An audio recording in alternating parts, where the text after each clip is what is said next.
Good day everyone, I'm Joy De Leon, the voiceover representative of Group 6. So for today's discussion, I'll be discussing the Chapter 1 of Intermediate Accounting 2, which is Current Liability. So without further ado, let's get started. Liability. We often hear this word and sometimes we generally use this as an obligation that something we'll need to pay in the future. Well, that's correct, but liability in its definition has standards, criteria that must be met in order to be considered as liability. These are obligation, transfer of an economic resource, and present obligation as a result of past events. First, let's define what is obligation. It is either a legal obligation which is mandated by the law or constructive obligation. Ito yung sa entity mismo nanggaling, yung magiging obligation nila if ever na may maapektuhan sa business operation nila. So meaning, nakasaad sa entity policy. For example, yung CDR King, di ba may times na yung mga binibentang product nila ay madaling masira? Yung constructive obligation ng CDR King ay yung pagbibigay ng warranty katulad ng 7 days warranty sa customer para i-replace or i-fix yung binili sa kanila at para mas gumanda na rin yung customer service at yung relationship nito sa business. So, ganun lang yung sinasabi ng constructive obligation na ikaw mismo nagdidikta ng magiging present obligation mo in the future. Hindi siya mag-aaray sa contract or law kundi sa entity action mismo. Next one, transfer of an economic resource. Before an entity acquire any goods, they need to pay first in cash basis, as well as when their business violates the law, they have to pay for the penalty. Therefore, from the payment of cash, deliver goods, render services, exchange assets, transfers assets, issue a financial instrument, that will be the time they made a transfer of their economic resource. So parang debit and credit lang. Na kada may pumapasok sa'yo, may ilalabas ka rin syempre. Hindi pwedeng tanggap ka lang ng tanggap. Present obligation as a result of past event. An entity has already obtained economic benefit or taken an action. In short, they've already got what they want or they already published such policy. Example, nag-hire ka ng employee at pinagtrabaho mo for a month. Nakuha mo na yung kailangan mo sa employee which is yung pag-render niya ng service. So, may present obligation ka na sa kanya na bayaran yon. And isa sa mga policies ng entity ang pagbibigay ng cash assistance para sa mga naapektuhan ng business. For example, factory. So, dun pa lang sa policy nila na magbibigay sila ng cash assistance if ever na may maapektuhan, nag-e-exist na dun yung present obligation na tinatawag. And as a consequence, the entity will or may have to transfer an economic resource that it would not otherwise have had to transfer. On to the next one, executory contract is a contract that is equally unperformed. Neither party has fulfilled any of its obligation or both parties have partially fulfilled their obligation to an equal extent. Bali wala pang present obligation both parties. In the future pa mo obtain yung economic benefit as well as yung consequence nung nirender mo. For example, I got hired as an accountant by ABC company. Since walang present obligation, considered as executory contract. Yung pag-hire sa akin dahil di pa naman ako nagre-render ng service ko for them and hindi pa naman nila ako sinusweldohan, so pwedeng sabihin na it's either asset pa or liability yung ABC company. Pero once na nag-render na ako ng service, may obligation na or may liability na yung ABC company sa akin. The next one is about financial and non-financial liabilities. First, financial liability. Contractual obligation and future sacrifices of economic benefits. Ito naman, sa pilitan yung obligation niya since mayroong contract. Common example ay yung mga bangko. Once na may nag-deposit, automatic na may obligation na yung bangko dun sa pera depositor. At si depositor may contractual right or financial asset na i-withdraw anytime yung money niya. While si bank, meron naman siyang contractual obligation na i-deliver yung pera kay depositor once na nag-withdraw siya. Example, payable, paggamit ng pera ng iba o kaya past purchase mo on credit. Lease liability, use of others' property in past. Held for trading liability and derivative liability. I-repurchase mo or ibebenta mo in near future. Redeemable preference share issued. Ito naman yung nagpapautang, may karapatan siyang kolektahin yung utang, so obligado na yung issuer na magbayad. Security deposits and other. Tapos, yung non-financial liability naman, ito yung mga non-cash obligation tulad ng warranty, income tax payable, and so on. Equity instrument, any contract that evidences a residual interest in the asset of an entity after deducting all of its liability. ibig sabihin absent of contractual obligation in contrary to financial liability. Automatic na kapag yung instrument walang contractual obligation, considered as equity instrument.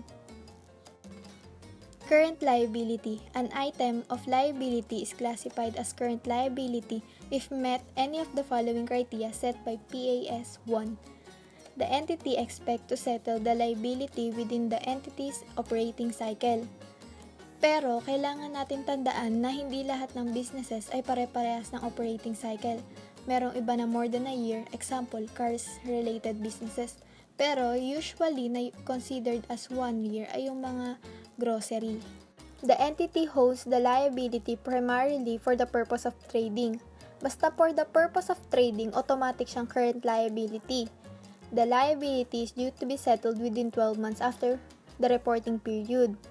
The entity does not have an unconditional right to defer settlement of the liability for at least 12 months after the reporting period.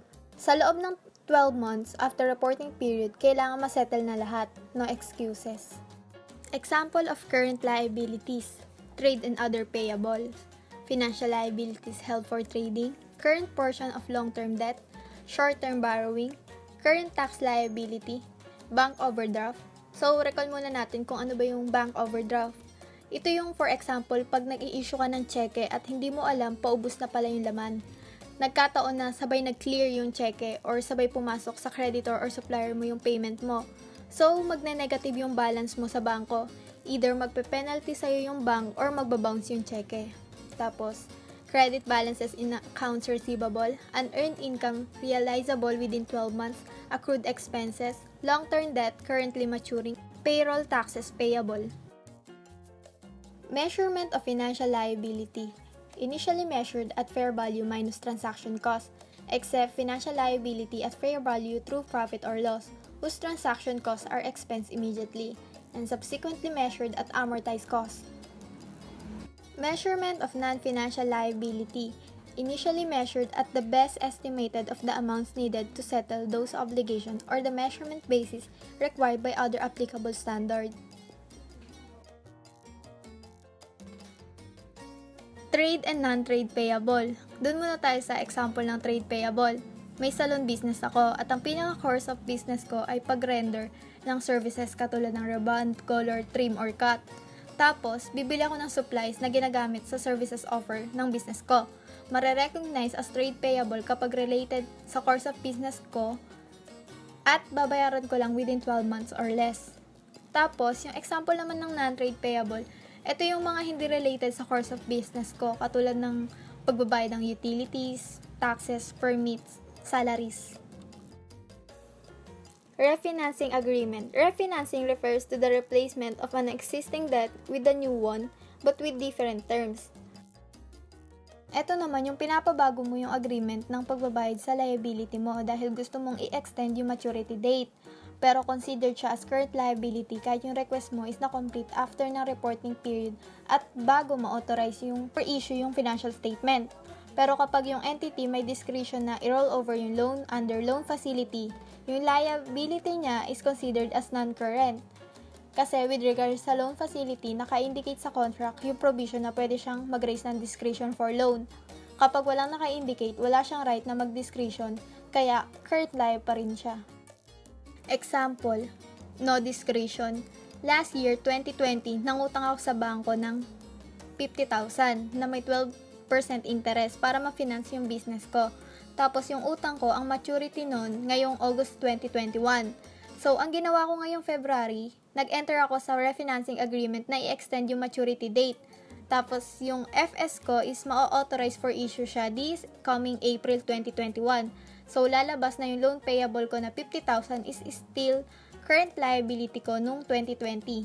So, isasama ko siya sa reporting period ng financial statement ko nung 2020 since di pa na-authorize for issue yung financial statement ko. Sa example naman tayo ng with discretion. May provision sa contract nung utang ko na may discretion or may karapatan ako na i-roll over yung loan for at least 12 months or a year.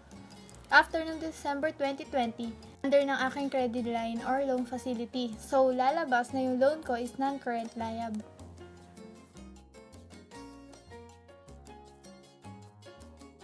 Refinancing completed as of end of reporting period. November 31, 2020, nag-enter ako ng refinancing agreement na i-extend yung maturity date. Tapos na-complete or na-aprobohan noong December 31, 2020. So, ang loan ko is non-current since na-complete siya as of end of reporting period. Dito naman tayo sa liabilities payable on demand tsaka liabilities for deposit received. Yung yung liabilities payable on demand. Ito yung any liability na nagde-demand ng agarang payment si lender. Lahat yun classified as current. Tapos yung long-term liability pwede rin maging payable on demand once na na-violate yung provision ng contract.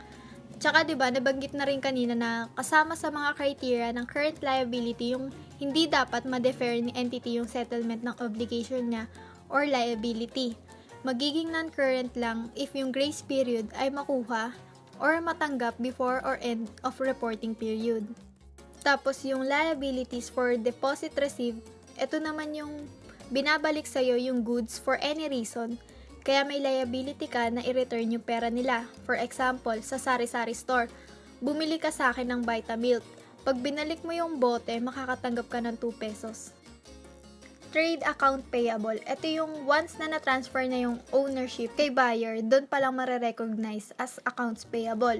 So, recall muna natin kung ano ba yung pinagkaiba ng FOB shipping point tsaka FOB destination. Yung FOB shipping point, na kay buyer yung ownership since na-ship na. Tapos yung FOB destination, na kay seller yung ownership. Last slide, may tatlong other liabilities. Ito ang unearned income, accrued expenses, and dividends payable. So, ano ba muna yung unearned income? Ito yung mga cash advance na tinatawag. Nakatanggap na ng payment yung entity pero hindi pa nade-deliver yung goods or service. Nagiging liability to in a way na bayad na kaya kailangan mong i-perform kung ano ba yung binayaran niya. Example, may business akong motor shop at nagpagawa sa akin si Jeff ng motor dahil mayaman siya, binayaran niya na ako ng buo. So, may liability ako sa kanya na gawin yung pinapagawa niya kasi bayad na. Next, accrued expenses. Nagamit, nakuha, or natanggap mo na pero hindi mo pa nababayaran. Example, utilities, salaries, and so on. Last, dividends payable. Ito yung parte mo sa lumago or excess at dinidistribute mo sa mga shareholders. Kaso, cash and property dividends lang considered as liability since yung share dividend is part ng equity. So, paano ba nagiging payable yung dividends? Example, stock market. Dineclare ko na may makukuha kayong dividends, tapos hindi ko pa sa inyo nabibigay or nababayaran sa inyo yung part nyo. So, may obligation or liability ako ngayon sa inyong mga shareholder. So, that's the end of the presentation of Group 6. Thank you and stay safe.